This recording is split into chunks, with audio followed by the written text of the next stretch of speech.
بسم اللہ الرحمن الرحیم الحمد للہ رب العالمین والصلاة والسلام علی اشرف الانبیاء والمرسلین وعلی آلہ الطیبین الطاہرین المعصومین المظلومین اما بعد وقد قال اللہ سبحانہ وتعالی فی کتابہ المجید وفرقانہ الحمید وقولہ الحق وهو اصدق الصادقین اعوذ باللہ من الشیطان اللعین الرجیم ومنہم من یؤمن بہ ومنہم من لا یؤمن بہ وربک اعلم بالمفسدین صدق اللہ العلی العظیم۔ السلام علیکم ورحمۃ اللہ وبرکاتہ۔ اللہ تبارک و تعالیٰ کا شکر ہے کہ سورہ مبارکہ یونس کی آیت نمبر 40 کی تلاوت کا شرف میں نے حاصل کیا، جس کا ترجمہ یہ ہے کہ ان میں سے کچھ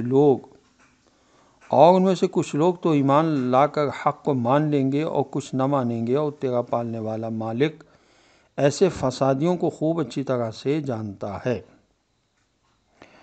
تفہیم القرآن میں لکھا ہے کہ خدا کا یہ فرمانا کہ تیرا پالنے والا مالک مفسدوں کو خوب اچھی طرح سے جانتا ہے، یعنی یہ بدماش منکرین حق دنیا کا منہ تو کسی نہ کسی طرح بند کرا سکتے ہیں، مگر جو گندگی، تعصب اور مفاد پرستی ان کے دل و دماغ میں چھپی ہوئی ہے، خدا اس کو خوب اچھی طرح سے جانتا ہے۔ خدا خوب جانتا ہے کہ یہ کن مفادات کے تحت اپنے ضمیر کا سودا کر رہے ہیں، کن کن وجوہات کی بنا پر اپنے دل میں حق کی گواہی کو ابھرنے سے روک رہے ہیں، کیوں اور کس لیے حق کو سمجھنا ہی نہیں چاہتے۔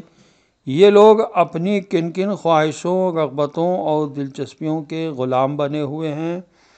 غرض یہ لوگ بے گناہ گمراہ نہیں ہیں، بلکہ جان بوجھ کر فساد پھیلا رہے ہیں۔ عزیزان محترم، اکثر یہ ہوتا ہے کہ انسان جانتا نہیں ہے لیکن ظاہر ایسے کرتا ہے کہ میں بہت کچھ جانتا ہوں۔ بہت سے ایسے کام لوگ کر رہے ہیں جو وہ نہیں جانتے لیکن وہ کر رہے ہیں اور لوگ ان کے پیچھے لگ جاتے ہیں۔ مثلا خواب کی تعبیر بتانے کے سلسلے میں بہت سے لوگ کہتے ہیں کہ ہم خواب کی تعبیر بتائیں گے، لیکن اکثر انہیں پورا علم نہیں ہوتا ہے۔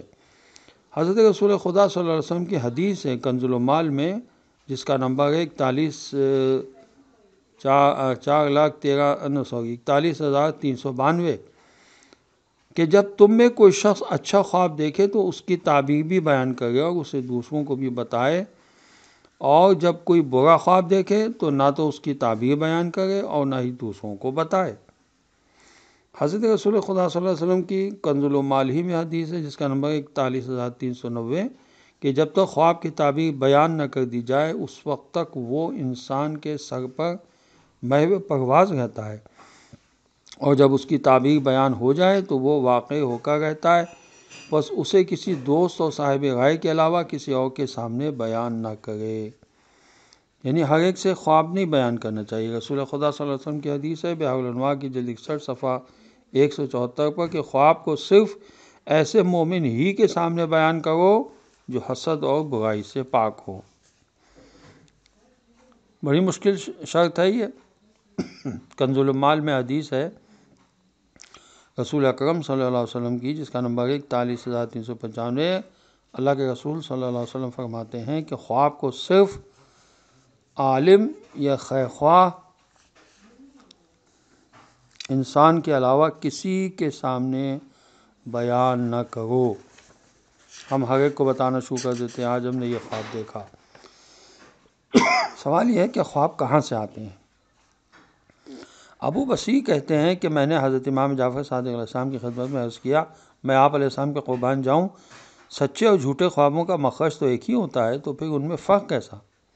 تو امام علیہ السلام نے فرمایا تم سچ کہتے ہو کہ ان کا مخرج ایک ہی ہوتا ہے، لیکن یہ جو مختلف و پریشان قسم کے جھوٹے خواب ہوتے ہیں، ان کی وجہ یہ ہوتی ہے کہ انہیں انسان رات کے پہلے حصے میں دیکھتا ہے، جب فاسق و فاجر اور سرکش شیطانوں کی حکومت ہوتی ہے۔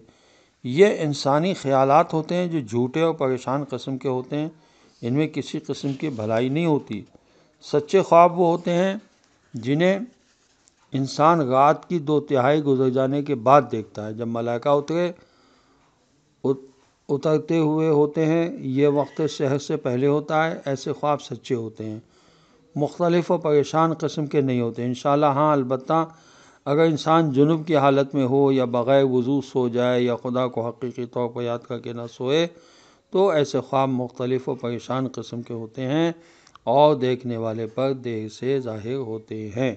وآخر دعوانا الحمدللہ رب العالمین، والسلام علیکم ورحمۃ اللہ وبرکاتہ۔